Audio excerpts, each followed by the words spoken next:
Has started. ठीक है, corona अभी गया नहीं है। ठीक, हम लोगों को उससे सतर्क रहना है और अभी इसी तरह से पढ़ते रहना है। ठीक है, जो हमारा मॉड है ऑनलाइन इसी तरीके की क्लास चलती रहेंगी। जो कल चेंजेस आए हैं उसके हिसाब से ऐसा लग रहा है कि 1 जुलाई 2 जुलाई के आसपास हम लोग क्लास लगा पाएंगे और यहाँ पर भी बैठ के पढ़ पाएंगे। शायद इसको आप लोगों के स्कूल्स भी जुलाई में 1st, 2nd, 3rd वीक में कभी स्टार्ट होगा। ठीक है, बिफोर दैट अपने को इसी तरीके से पढ़ना पड़ेगा। ठीक, एक और इम्पॉर्टेंट पॉइंट बोल रहा था कि कल अपन लोगों ने डायमेंशनल इक्वेशंस, ठीक, और उनके एप्लीकेशन स्टार्ट किए थे परसों। उसके एक एप्लीकेशन में अपने देखा था to convert a physical quantity, unit of physical quantity from one system to another. ठीक, जिसमें अपने देखा था कि जूल को किस तरीके से अर्ग में कन्वर्ट किया था।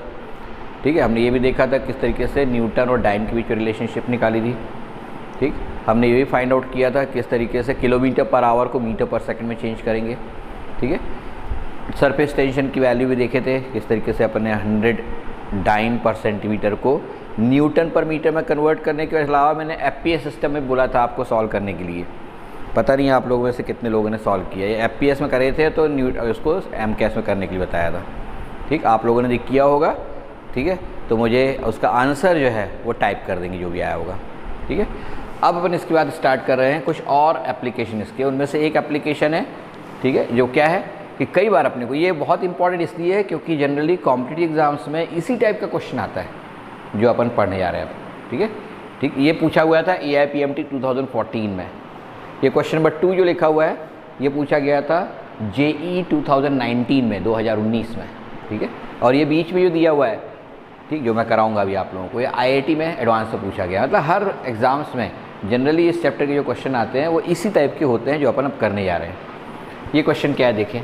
क्वेश्चन नंबर 1 में बोलता है if we take velocity, time and force as fundamental units. वैसे फंडामेंटल यूनिट्स कौन कौन से होते हैं? मास, लेंथ, टाइम, इन तीनों के अलावा करंट, केमिकल मास, मोल। ठीक, उसके अलावा अपन देखें इंटेंसिटी ऑफ लाइट और टेम्परेचर थीटा। ये सब मिलाकर के क्या बनते थे? SI system. ठीक है, तो 7 फंडामेंटल यूनिट हमने देखी थी। लेकिन यहाँ पर उनको छोड़ दिया उसने, वो नया सिस्टम क्रिएट कर रहा है, एक ऐसा सिस्टम जिसमें फंडामेंटल यूनिट क्या क्या है? वेलोसिटी, टाइम एंड फोर्स है। तो अब हमको उस नए फंडामेंटल यूनिट्स की हेल्प से किसका डायमेंशनल इक्वेशन निकालना है? मास का। यानी मास को फाइंड आउट करना है वेलोसिटी v, टाइम t और फोर्स F की पावर्स के साथ। ठीक है, तो अपन क्या करेंगे, आपको एज्यूम करना पड़ेगा कि let mass m is equal to v to the power a, क्योंकि वेलोसिटी को आपने फंडामेंटल मान लिया है। हम जनरली कैसे शो करते हैं? m to the power a, l to the power b, t to the power c। यहाँ MLT नहीं लिखना है, बल्कि क्या लिखना है? Velocity v to the power a, time t to the power b and force F to the power c। Let m be equal to this. ठीक है, अब दोनों साइड के सारी डायमेंशनल वैल्यूज एक्चुअली जो हम जानते आए हैं उनको पुट कर देंगे। मास का तो m1 L0 T0 ही होगा, इज इक्वल टू वेलोसिटी का L1 T minus 1, you know that value, to the power a, time का capital T to the power b, force का कितना होता है आपको पता है? m1 L1 T minus 2 to the power c। अब ये RHS जो दिया हुआ है उसमें सारी पावर्स को इकट्ठी करेंगे। m कहीं यहाँ पर है, 1 into c, m to the power c। L 1 into a है, L 1 इंटू सी है, यानी a and c। L into L to the power a into L to the power c। जब इस तरीके से प्रोडक्ट होता है तो पावर क्या होते हैं? ऐड हो जाते हैं, तो L to the power a plus c हो जाएगा। And t to the power minus a, then t to the power b and t to the power minus 2c। 3 है ये, minus a, b and minus 2c, ये भी add हो जाएंगे। तो कितना हो जाएगा? Minus a plus b minus 2c। ठीक है, अब इन दोनों साइड को, यहाँ पर m1 है तो L नहीं है तो L0 और T0। अब दोनों साइड में पावर्स को कंपेयर कर लेंगे, comparing powers of m, L and T, क्योंकि जब इक्वल है और MLT इधर भी है तो MLT उधर भी है तो उनकी पावर्स भी इक्वल होनी चाहिए। तो यहाँ से 1 इक्वल्स टू c मिल जाएगा, 0 equals to a plus c मिलेगा। इसमें आप c की वैल्यू रिप्लेस कर सकते हैं 1, तो कितना हो जाएगा? a की वैल्यू माइनस c के इक्वल हो जाएगी और माइनस c मतलब कितना हो जाएगा? -1। तुरंत निकल गया। सॉल्व करना है, कुल मिलाकर वैल्यू निकालना है। तीसरा क्या मिलेगा? Minus a plus b minus 2c is equal to 0। ये मिल गया minus a plus b minus 2c is equal to 0। ये तीसरी कंडीशन। इसमें आप वैल्यू पुट कर देंगे, a की वैल्यू -1, देन b वैसी रहेगा और c की वैल्यू कितनी पुट करेंगे? c is equal to 1। Simplify करेंगे तो b, ये माइनस माइनस प्लस 1 हो गया, -2 प्लस 1 क्या हो गया, -1, उधर ट्रांसफर करेंगे तो b इज इक्वल टू 1 मिल जाएगा। ये आप इनहेरेंट इजीली सॉल्व कर सकते हो। तो आपको c भी मिल गया, a भी मिल गया और b भी मिल गया। ये तीनों वैल्यूज़ ये रिप्लेस कर देंगे, रिप्लेस इन 1, रिप्लेस इन 1 कर देंगे तो m इक्वल्स टू क्या हो जाएगा, v to the power a means कितना आया है अपने पास, a इज इक्वल टू, कहाँ गया रे, a is equal to -1, t to the power 1 क्योंकि t to the power b लिया, b की वैल्यू 1 आई है, और f टू द पावर 1 क्योंकि c की वैल्यू भी 1 आई है। आप इसको रीअरेंज कर देंगे, f को पहले लिख दिया, t को बाद में लिख दिया, v to the power -1। Actually जो एग्ज़ाम में आया था उसमें इसी सीक्वेंस में आंसर दिए थे, ठीक है, इसलिए मैंने रीअरेंज कर दिया उसको, और ये m को रिप्रेजेंट करने का तरीका हो जाएगा। ठीक है, तो ये एक नए तरीके के क्वेश्चन है, ठीक, इसको अपन ने किया। इसी तरीके का सिमिलर क्वेश्चन जैसा मैंने बताया था 2019 में 2019 में जेईई में पूछा था, ठीक है। उसमें क्या दिया था कि velocity of light is c, ठीक है, acceleration due to gravity is g and atmosphere pressure is p। इन तीनों के लिए हम फंडामेंटल क्वांटिटीज मान लें instead of mass, length and time. तो उसने पूछा है कि डायमेंशनल इक्वेशन ऑफ लेंथ तब क्या होगी।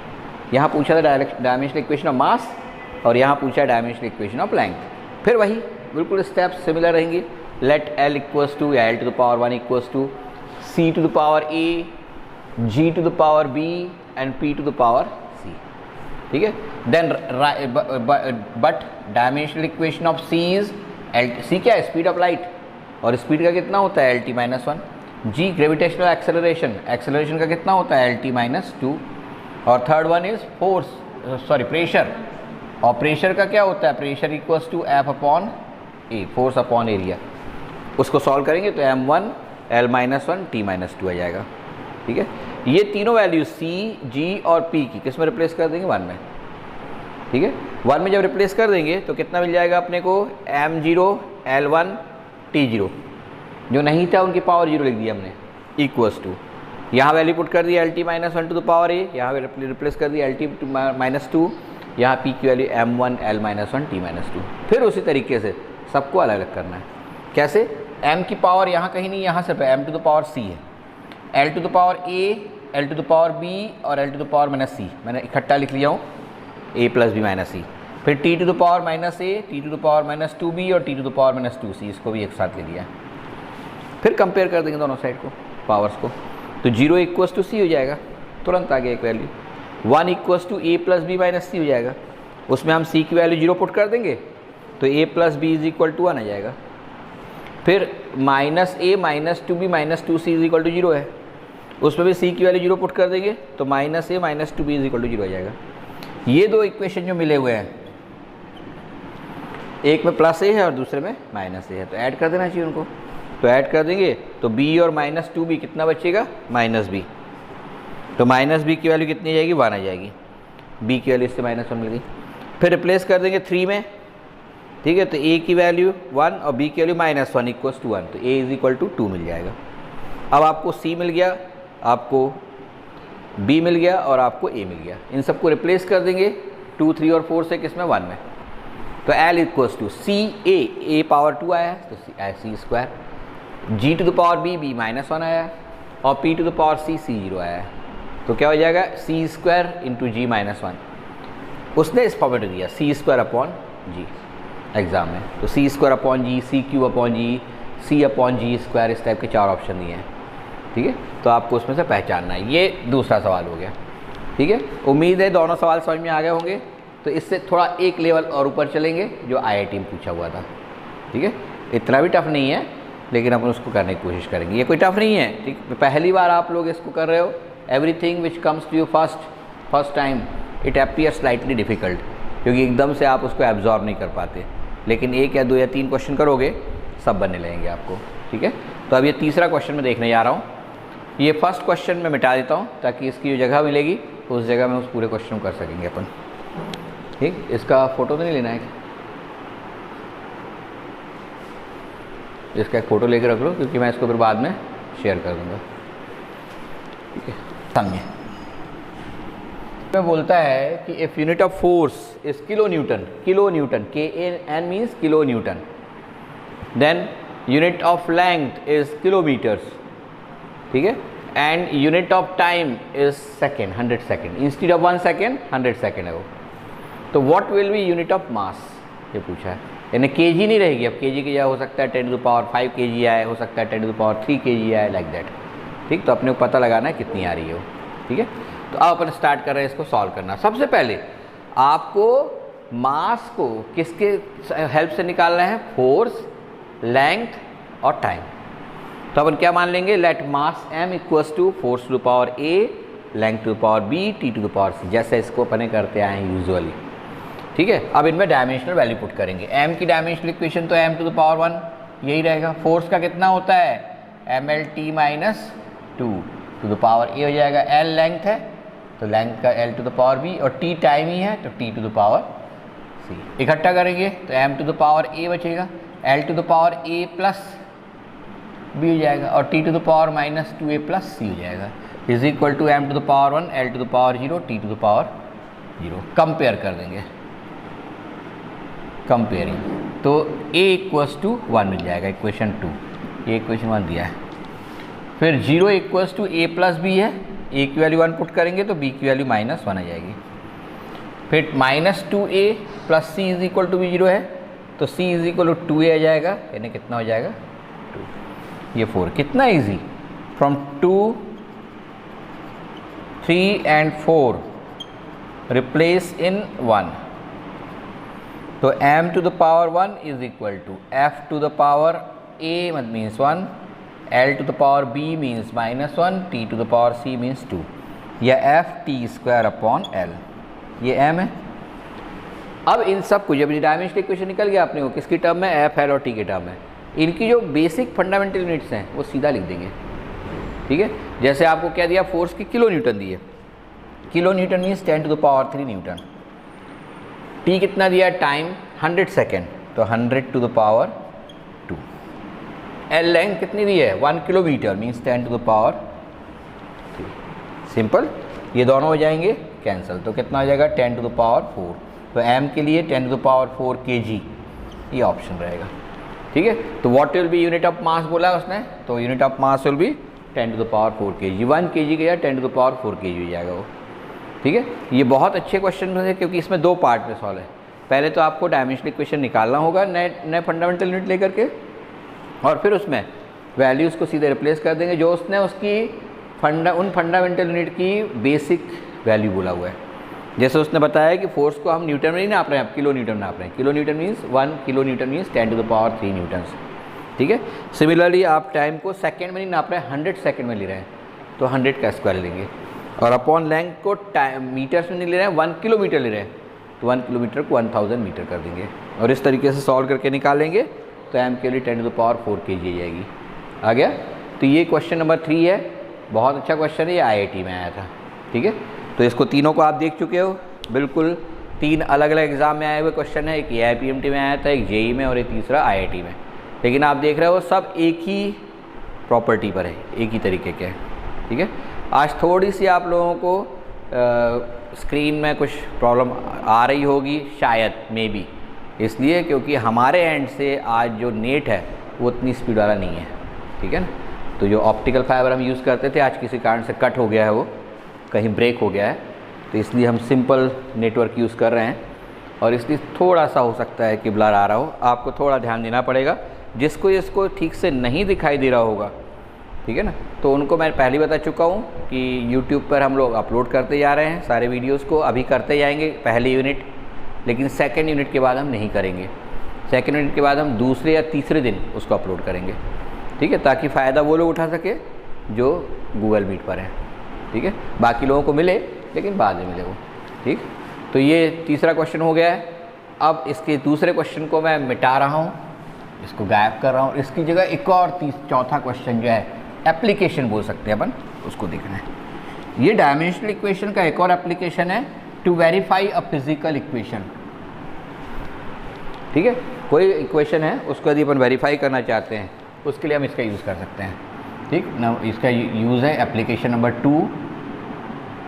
एप्लीकेशन में अगला क्या हो जाएगा, to verify correctness of a equation. ठीक है।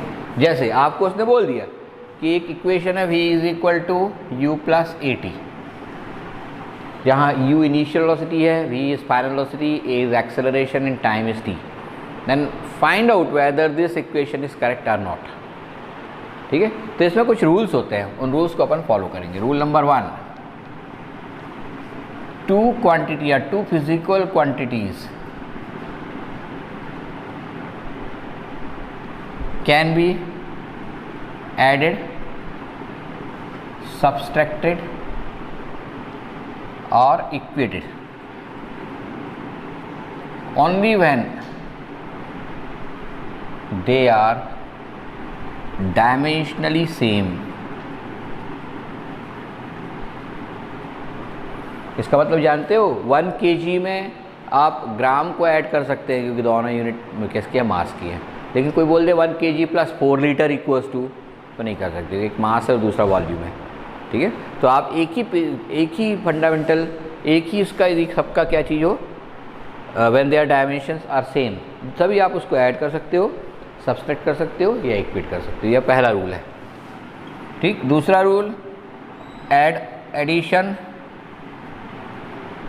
सब्सट्रैक्शन और इक्वेटिंग, पहले एडिशन और सब्सट्रैक्शन का यूज है, एडिशन और subtraction of similar dimensions is that dimension itself. क्या मतलब है इसका, जैसे आप L प्लस L लिख रहे हो तो ये 2L नहीं होगा, L ही होगा। ठीक है, 2 लेंथ को आप ऐड कर रहे हो तो आपको लेंथ ही मिलने वाली है, ट्वाइस ऑफ लेंथ नहीं मिलने वाली। न्यूमेरिकली आप ऐड नहीं कर रहे हैं, यहाँ पर डायमेंशनली ऐड कर रहे हैं। ठीक है, तो यदि आपको LT-1 प्लस हाफ LT-1 ऐसा दिया है, आप ऐड कर सकते हो कि हाफ तो न्यूमेरिकल वैल्यू है केवल इसकी, डायमेंशनली कैसे हैं, दोनों सेम है, और इनका सम वापस कितना आएगा, LT-1 ही आएगा। ठीक है, तो ये छोटी छोटी कुछ बातें अपने को जरूर याद रखनी है। ठीक है, कि यहाँ पर 2 क्वांटिटी, फिजिकल क्वांटिटी तभी ऐड, सब्सट्रैक्ट या इक्वेट कर सकते हैं। नंबर 1 है रूल, जब वो डायमेंशनली कैसे हो, सेम हो। ठीक है, और नंबर 2, यदि हम उनको ऐड या सब्सट्रैक्ट करते हैं तो उनका इक्वल जो आएगा वही डायमेंशनल इक्वेशन आएगा। L माइनस L 0 नहीं होगा, L अपॉन L जरूर 0 हो जाएगा। ठीक है, लेकिन L minus L, L plus L, ये L ही रहेगा।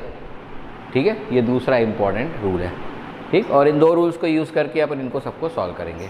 अब जैसे ये इक्वेशन है, वेरीफाई करना है, v क्या है, फाइनल वेलोसिटी, तो उसका डायमेंशनल इक्वेशन क्या होगा, LT-1। u क्या है, इनिशियल वेलोसिटी, तो उसका भी कितना होगा, LT-1। a एक्सेलरेशन, तो उसका कितना होगा, LT-2। और t क्या चीज़ है, टाइम। तो सॉल्व करेंगे, LT-1 प्लस LT-1, ये भी हो जाएगा, -2 + 1 है। अब 2 LT-1 ऐड होकर क्या देंगे आपको, LT-1 ही देंगे। तो इसका मतलब डायमेंशनली दोनों साइड कैसे हैं, इक्वल हैं। ठीक है, तो dimensionally if this 2 sides are equal then the equation is correct.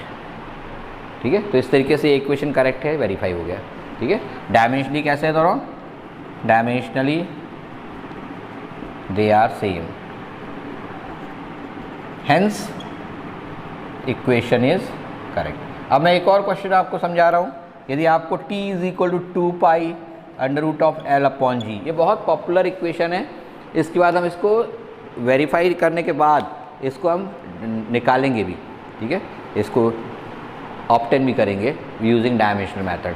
ठीक है, अभी हम वेरीफाई कर रहे हैं। यहाँ है क्या t, आपको पता है एक पेंडुलम यदि लेते हैं जिसकी लेंथ L है और उसमें एक बॉब लटका देते हैं गोलक और उसको इस तरीके से रोटेट करते हैं तो ये ऑसिलेट होने लगता है और मीन पोजीशन के इधर उधर to and fro oscillatory motion show करता है। उसके ऑसिलेटरी मोशन का टाइम पीरियड मतलब एक ऑसिलेशन यहाँ से मान लो स्टार्ट कर रहे हो आप या 20 से स्टार्ट कर रहे हो तो एक साइड गया वापस लौट के आया, दूसरी तरफ गया और फिर वापस लौट के आया, ये एक ऑसिलेशन कहलाता है। एक साइड गया लौटा फिर दूसरी साइड गया और लौटा, ये एक ऑसिलेशन कहलाता है। और इसमें जो टाइम लगता है we call it time period. That time period its value depends on length of that particular pendulum and gravitational acceleration at that place. और ये फाइनल इक्वेशन आता है। अब वो पूछा है उसने कि ये ट्रू है कि नहीं बताना है डायमेंशनली। ठीक है, तो इसके लिए डायमेंशनली ट्रू करने के लिए अपन क्या करेंगे, रिप्लेसिंग डायमेंशनल वैल्यूज़। तो टी की डायमेंशनल वैल्यू तो टी ही रहेगी। 2 पाई की क्या होगी? Anyone? 2 pi is a number, ठीक है, only a number, and number का कोई भी डायमेंशन नहीं होता है, ठीक है, तो इसलिए इसको छोड़ देंगे आप, डायमेंशन लेस है। Is equal to under root L का लेंथ का एल हो जाएगा और जी का एल टी माइनस 2। जी क्या जी? एक्सेलरेशन है, तो एल टी माइनस 2 हो जाएगा। ये एल से एल कैंसिल हो गया, T to the power minus 2 ऊपर जाएगा तो टी स्क्वायर का रूट हो जाएगा ये, और T square root is what? T. तो डायमेंशनली दोनों साइड कैसे हो गए? इक्वल, ठीक है। तो ये एक और दूसरा है जो अपने वेरीफाई किया। पहला फर्स्ट इक्वेशन ऑफ मोशन किया, ये फर्स्ट एग्जांपल था, दूसरा ये इसका कर लिया। अब मैं एक और आप लोगों को दे रहा हूँ जो जल्दी से आप लोग मुझे बताएंगे कर पाओगे या नहीं कर पाओगे, ठीक है। कर पाओगे तो कम से कम यस सर तो बोल ही देना, ठीक है, और उसको सॉल्व करने के लिए बाद में आपको टाइम दे दूंगा मैं, तब सॉल्व कर लेना। कौन सा है? S is equal to U T, अरे पेन कौन सा आगे,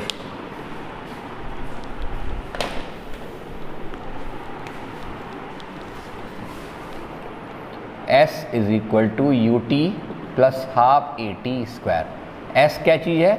displacement. Second equation of motion है ये, ठीक है। u इनिशियल वेलोसिटी है, t टाइम है, और a एक्सेलरेशन है। तो आपको प्रूव करना है dimensionally that they are same. क्या आप कर पाएंगे? कितने लोग कर पाएंगे और देखूं?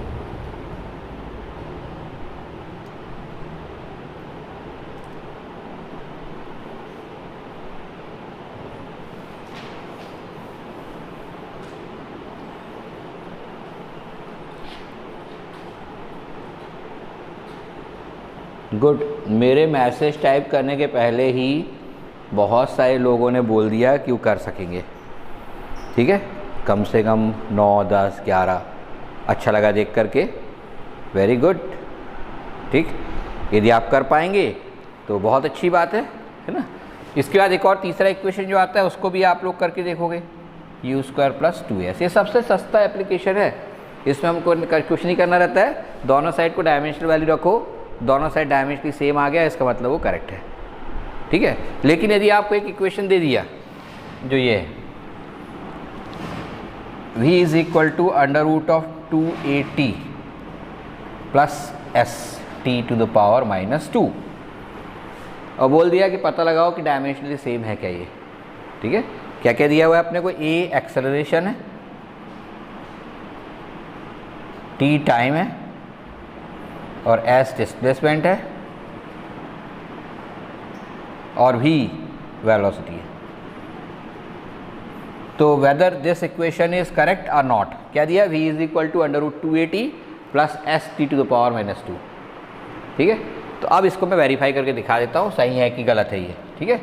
v के लिए हो जाएगा L T minus 1 is equal to under root of 2, तो डायमेंशनलेस वैल्यू होती है। a का हो जाएगा L T minus 2 into T plus s का l हो जाएगा into T to the power minus 2। s displacement है, ठीक है। अब यहाँ कुछ भी ऐसा नहीं दिखाई दे रहा है, यहाँ आएगा l root l T to the power minus 1 root के अंदर, और plus l T minus 2। Dimensionally सब अलग अलग है, इसकी डायमेंशन इसके इक्वल नहीं है, इसकी डायमेंशन इसके इक्वल नहीं है, और ये दोनों भी एक दूसरे के इक्वल नहीं है। That means this equation is totally wrong, ठीक है। You can not have such equation at all, ठीक है। तो ये वेरीफाई हो गया कि ये इक्वेशन पॉसिबल नहीं है, ठीक है। तो हम जितने इक्वेशन जानते हैं वो तो सही है, v is equal to U plus A T, तो वो तो वेरीफाई होंगे ही सही। लेकिन कई बार अपने को एक अजीब सा इक्वेशन दे देता है और बोलता है find whether it is correct और नॉट, तब उसकी करेक्टनेस हम इस मेथड से सॉल्व कर सकते हैं, ठीक है। तो एक बहुत अच्छे तरीका है ये सॉल्व करने के लिए, ठीक। तो ये सेकंड एप्लीकेशन हो गया to verify correctness of a equation. पहला देख लिया था अपने यूनिट्स चेंज करने वाला, ठीक है। दूसरा ये हो गया। आज मैंने 3 एग्जाम्पल्स भी बताए थे बहुत अच्छे। अब इसके बाद मोस्ट इम्पॉर्टेंट एप्लीकेशन स्टार्ट कर रहे हैं, that is to verify, to find equation between some physical quantities if it is given that they are related, ठीक है। वो एक दूसरे पर निर्भर कर रहे हैं, they are depending on each other. यदि दिया हो तो आप कैसे डिपेंड कर रहा है ये फाइंड आउट कर सकते हैं डायमेंशनल मेथड से। For example if it is given that force centripetal force, जानते हो सेंट्रीपेटल फोर्स क्या होता है? मैं एक बार फिर बता दूं, it is impossible to revolve any object without applying any force on it. Any object can not revolve in circular motion by itself. अपने आप कोई नहीं घूमेगा। आपको ऐसा लगता होगा कि मैं गलत बोल रहा हूँ, क्योंकि तुम तो देखते हो कि अर्थ तो सन के अराउंड रोटेट कर रही है और उसके बीच में वहाँ तो कोई फोर्स नहीं लग रहा है। लग रहा है। कौन सा फोर्स लग रहा है? There that is gravitational force of attraction. If that force is absent then it can not rotate, earth can not rotate around sun. आप यदि एक फैन की बात कर रहे हैं तो you are providing that centripetal force with the help of motor. In case of a long wire, if you attach a ball to it and try to revolve it, then you will provide force with the help of your hand. ठीक? If you provide torque, if you apply force on a door, then only it will start to rotate. So each and every case, in each and every case, an object which is in circular motion needs a certain amount of force to maintain that motion. We call it centripetal force. ठीक है? Centripetal force depends on mass of the object m, velocity v and radius r. Then find relationship between them using dimensional method. ये question आता है जो बहुत popular है। ये पहला क्वेश्चन है। ठीक है, इसमें एप्लीकेशन जो है इसका थर्ड ये वाला एप्लीकेशन सीधे क्वेश्चन से ही शुरू होता है। ठीक है, अब अभी अपन जो शुरू में 3 एग्जाम्पल किए थे, 3 क्वेश्चंस किए थे, वही है ये, थोड़ा डिफरेंस के साथ। कैसे? अब आपको दे दिया है कि centripetal force F depends on mass, let it depends on mass to the power A, m to the power A. F is proportional to velocity to the power B and F is proportional to r to the power c. ये अपन assume कर लेंगे क्योंकि आपको दिया है कि मास पे depend कर रहा है, वेलोसिटी पे डिपेंड कर रहा है और रेडियस पर कैसा कर रहा है, how that dependence is, it is not given. तो आपने उसको पावर ABC से रिप्रेजेंट कर दिया है। इनको कंबाइन कर देंगे तो F equals to K m to the power A, V to the power B and R to the power C। ये इक्वेशन। K क्या चीज़ है? K डायमेंशनलेस प्रोपोर्शनलिटी कांस्टेंट है। ठीक है, आप लोग पढ़ते आए हो कि जब भी इस प्रोपोर्शनलिटी को रिमूव करते हैं तो एक कांस्टेंट अपीयर होता है विच इज़ डायमेंशनलेस। अब हमको इनके बीच रिलेशनशिप फाइंड आउट करनी है। उसके लिए क्या करेंगे, मैं यहाँ पर पूरा मिटा दे रहा हूँ।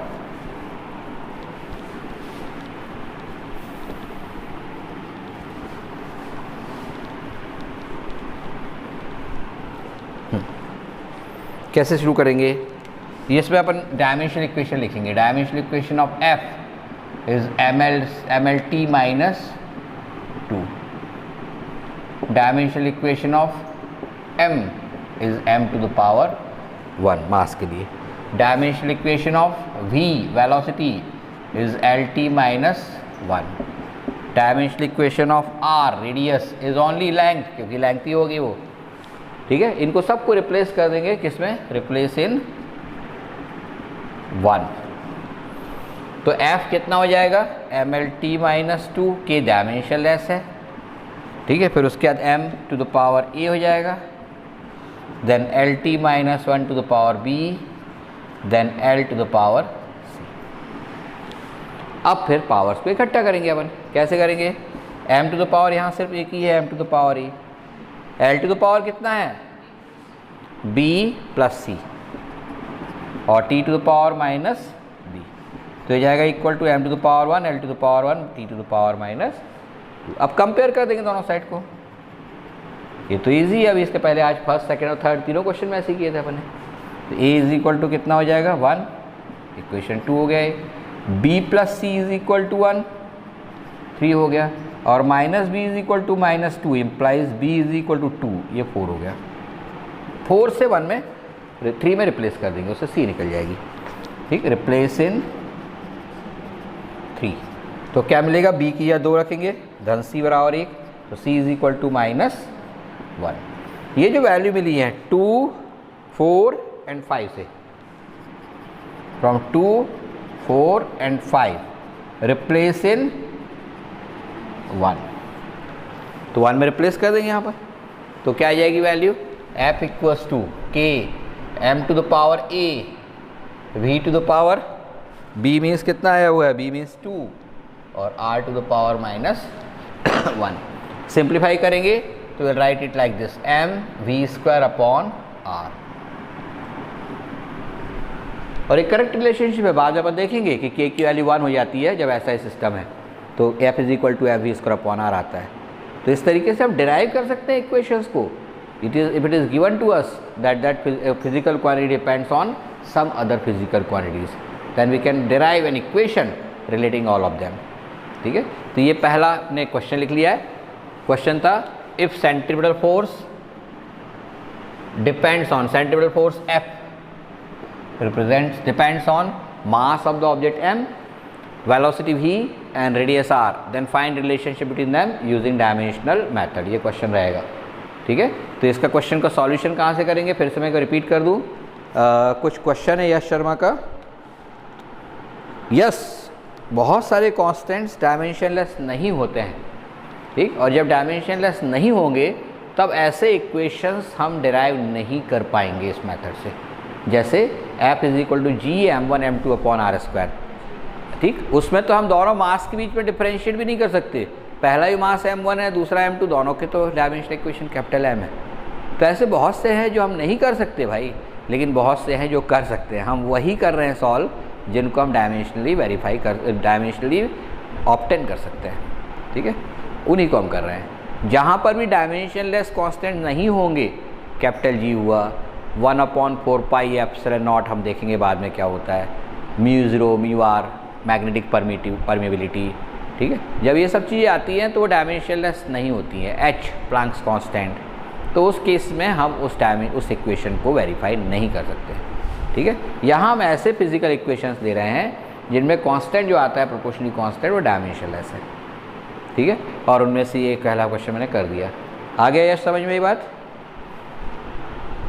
Constants don't have any dimension, सिर्फ कांस्टेंट्स हैं तो उनका कोई डायमेंशन नहीं होता है। ठीक है, लेकिन वो कांस्टेंट यदि किस में आ रहे हैं, किसी एक पर्टिकुलर रेस में होता है, universal gas constant, universal gravitational constant capital G, तो वो कांस्टेंट बोल जरूर रहे हैं, उनकी वैल्यू जरूर कांस्टेंट है, लेकिन उन वैल्यूज़ में डायमेंशन है, कोई ना कोई उनकी डायमेंशन है, वो डायमेंशनलेस नहीं है। ठीक है, कांस्टेंट कई टाइप के हो सकते हैं, हम यहाँ जो प्रोपोर्शनली कांस्टेंट ले रहे हैं वो डायमेंशनलेस होंगे। ओके, गॉट इट, कांस्टेंट तो होंगे और डायमेंशनलेस होंगे। ठीक, अब नेक्स्ट क्वेश्चन अपन जो करने जा रहे हैं, इसको मैं रिपीट कर दूँ एक बार, मे आई रिपीट इट, क्या आपको लगता है कि मेरे को इसको रिपीट करना चाहिए? नहीं, यश एक चीज़ समझ लें कि कांस्टेंट की वैल्यू सिर्फ और सिर्फ एक ही तरीके से निकाल सकते हैं, वो है जो प्रैक्टिकल्स होते हैं उनसे, बाय डूइंग प्रैक्टिकल्स। ठीक है, by doing different type of experiments. आप एक्चुअल वैल्यू ऑफ फोर्स निकाल लोगे कितनी है, मास, वेलोसिटी, रेडियस, सबकी वैल्यू पुट करोगे जो आपने ली हुई है प्रैक्टिकल में। ठीक है, तो k की वैल्यू आ जाएगी आपके पास, अननोन क्वांटिटी। ठीक है, तो ऐसा करते हैं उसको निकालने के लिए। ठीक है, तो एक बार और इसको रिपीट कर दे रहा हूँ मैं, ज़रा ध्यान से समझना। यहाँ इसलिए दिया है कि सेंट्रीपिटल फोर्स जो है ये मास पे डिपेंड कर रहा है। ठीक है, let it depends on m to the power a। हमको ये नहीं मालूम कि मास की पावर कितने पे डिपेंड कर रहा है, सिर्फ मास पे डिपेंड कर रहा है, तो we take it as a, unknown quantity. Then it depends on velocity, so velocity to the power b। Then it depends on radius, तो radius to power c। Combine कर लेंगे तो f is equal to k m to the power a, v to the power b and r to the power c। k क्या हुआ है, dimensionless proportionally constant. ठीक है, इसको बिल्कुल दूसरे और कांस्टेंट के साथ में इंटरफेयर ना करें जो कि डायमेंशन वाले होते हैं, ये डायमेंशनलेस होगा। अब ये यहाँ पर अपन सबकी डायमेंशंस पुट करेंगे। फोर्स की आपको पता है, मास की पता है, वेलोसिटी की पता है, टाइम की, रेडियस की पता है, रेडियस इज लेंथ। ये सब जब रिप्लेस करेंगे तो RHS में जो पावर्स हैं मास की, लेंथ की और टाइम की, उनको कंबाइन करेंगे। आपको पता है सेम बेस होता है तो पावर मल्टीप्लाई में है दी हो, तो पावर क्या होती है, ऐड हो जाती है। तो m to the power a only है, लेकिन l to the power b into l to the power c है, तो l to the power b plus c हो जाएगा, और यहाँ t to the power minus b। Compare कर देंगे दोनों साइड पावर्स को, इक्वेशन मिल जाएंगे, उन इक्वेशन को सॉल्व करके तीनों वैल्यूज़ निकाल लेंगे अपन ए बी सी की। ठीक है, वो जो वैल्यूज़ निकाले हैं वो इक्वेशन नंबर 1 में रिप्लेस कर देंगे तो अपने को ये इक्वेशन आ जाएगा। ठीक है, आज अब इसके बाद मैं आपको 2 क्वेश्चन दे रहा हूँ, यहाँ लिख रहा हूँ। ठीक है, उन क्वेश्चंस को आप लोग सॉल्व करोगे। ठीक है, तो घर से करोगे, मतलब होमवर्क है आप लोगों का ये। ठीक है, क्वेश्चन क्या है मैं लिख दूँ, कल मैं देखूँगा आप लोगों ने कितने लोगों ने उसको सॉल्व किया है। जो भी सॉल्व कर लेते हैं तो पर्सनली अपना नाम लिख करके व्हाट्सएप पर मेरे को वो फोटोग्राफ भेज सकते हैं जहाँ उन्होंने सॉल्व किया उसका। ठीक है, क्वेश्चन नंबर 1 है,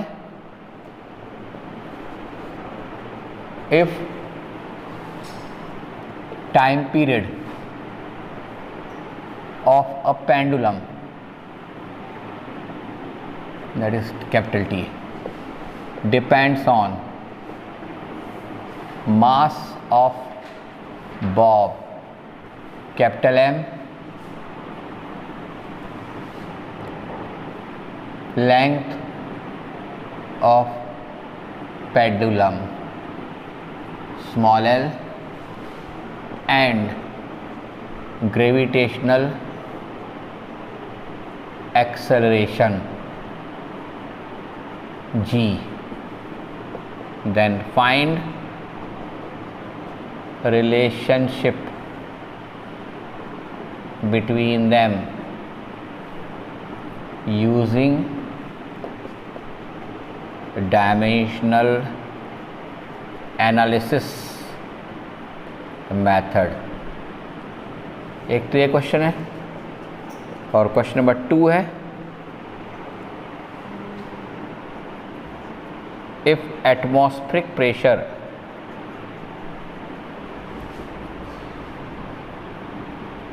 P depends on height h, density of mercury d, and gravitational acceleration G, then find, आपको पता है, relationship between them using dimensional analysis method। कुछ क्वेश्चंस है कुछ लोगों के।